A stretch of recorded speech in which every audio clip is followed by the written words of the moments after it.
Boa noite, irmãos, boa noite, irmãs. Estamos na hora do culto, mas infelizmente não estamos em culto ainda.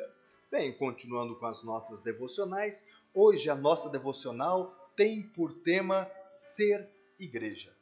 E de início, quero lembrar você o que Jesus diz em Mateus capítulo 16, verso 18, especialmente a segunda parte do verso 18. Bem, o texto diz assim: Pois também eu te digo que tu és Pedro, e sobre esta pedra edificarei a minha igreja, e as portas do inferno não prevalecerão contra ela. Disse Jesus: edificarei a minha igreja, e as portas do inferno não prevalecerão contra ela. A igreja não é um prédio, não é um clube social, não é uma instituição de caridade, apesar de fazermos o bem e nos estimularmos à caridade. Para entendermos o ser igreja, precisamos saber quem é Jesus e o que ele fala sobre ela. Quando nós realmente entendemos quem é Jesus, automaticamente vamos entender quem somos nele. Com o passar dos séculos, nós vemos governos tentando acabar com a igreja. Os governos passam e a igreja permanece. Nós vemos filosofias se levantando contra a igreja. As filosofias passam, a igreja permanece. E tantas outras coisas se levantaram e já caíram, mas a igreja do Senhor Jesus permanece e continua avançando. A igreja continua derrubando as portas do inferno. E nós fazemos parte disto. A palavra que Jesus usou, se referindo à igreja no texto, foi uma palavra grega, eclesia. Esta palavra significa assembleia, ajuntamento, mas aplicado por Jesus ao seu grupo de discípulos, não significa um mero ajuntamento para decidir coisas, mas sim um ajuntamento de pessoas que creem e são comprometidas com Jesus Cristo.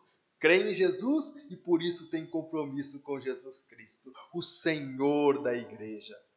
Por isso, a igreja não está limitada nas quatro paredes de um prédio.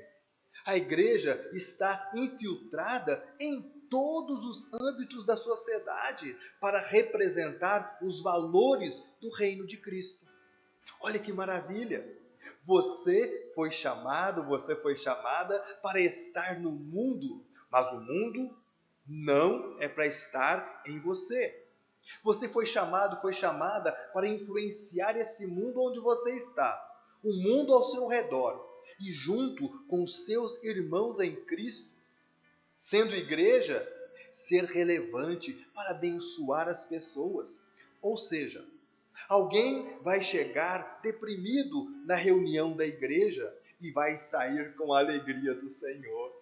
Alguém vai chegar sem perspectiva de vida e vai sair sabendo o propósito de Deus para a vida dela. Ninguém foi salvo por Cristo para sentar e assistir. Não. Você foi salvo para servir no corpo de Cristo, a igreja. As pessoas estão acostumadas a agir como clientes na igreja. E aí, como um bom consumidor, analisam se a igreja atende o seu gosto pessoal ou não. Analisam se a igreja satisfaz as suas expectativas. Ser igreja implica em apresentar e representar os valores do reino de Deus, do reino de Jesus. Viver para a glória do Senhor e se empenhar para que a mensagem do Senhor seja espalhada e para que o reino do Senhor cresça na terra. Assim, ser igreja é ser o corpo de Jesus na terra. O templo do Espírito Santo de Deus, coluna e baluarte da verdade. E essa igreja somos nós, os salvos mediante a fé em Jesus Cristo. Muitos textos falam sobre isso, por exemplo, Efésios capítulo 1, verso 22, Efésios 3, 10, 1 Coríntios capítulo 10, verso 32, ou capítulo 11, verso 22 de 1 Coríntios, e tantos outros textos. A confissão de fé de Westminster define assim a igreja. A igreja consta do número total dos eleitos que já foram, dos que agora são e dos que ainda serão reunidos em um só corpo, sob Cristo, seu cabeça. Bem, isso nos ajuda a compreender que não deveríamos pensar na igreja como um lugar a que frequentamos, um lugar onde vamos. Embora esse local seja importante, sim, e tenha o seu papel, mas devemos pensar a igreja como o que somos em Jesus quando estamos reunidos. A igreja é a totalidade dos cristãos unidos ao Senhor Jesus, que vivem para adorá-lo em todo tempo e em todo lugar. Diante disso, não fica difícil compreender que não é saudável assumirmos a postura de clientes, de consumidores de igreja. Não. Devemos compreender que ou somos parte da igreja de Cristo, ou estamos separados de Cristo Jesus. De tal forma que, se ansiamos por uma igreja santa, precisamos, eu e você, buscar santidade. Se almejamos uma igreja bíblica, então precisamos, nós, beber da palavra de Deus. Se esperamos uma igreja amorosa, então tratemos nós de nos amarmos uns aos outros.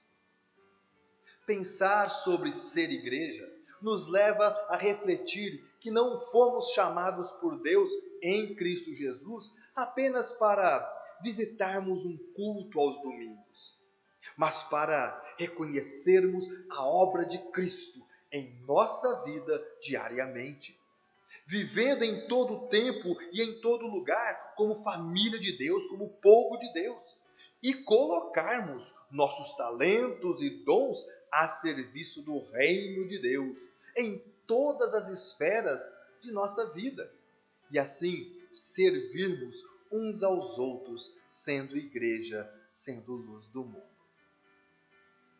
Termino fazendo da canção de Carlos Sider minha oração pela igreja, minha oração pela nossa igreja. Vem, Senhor, vem, derrama paz, vem, derrama as bênçãos sobre este povo que se chama povo teu. Dá-nos teu amor, dá-nos tua força, para que tentações não venham a nos desviar. E a glória seja dada a ti, pelo que tens feito, pelo que tens sido, pelo que ainda farás em nós. Amém e amém. Que Deus te abençoe, que você continue tendo uma boa semana, um bom mês, onde lembramos a importância das missões e a importância da igreja missionária. Nós, igreja, nós, missionários.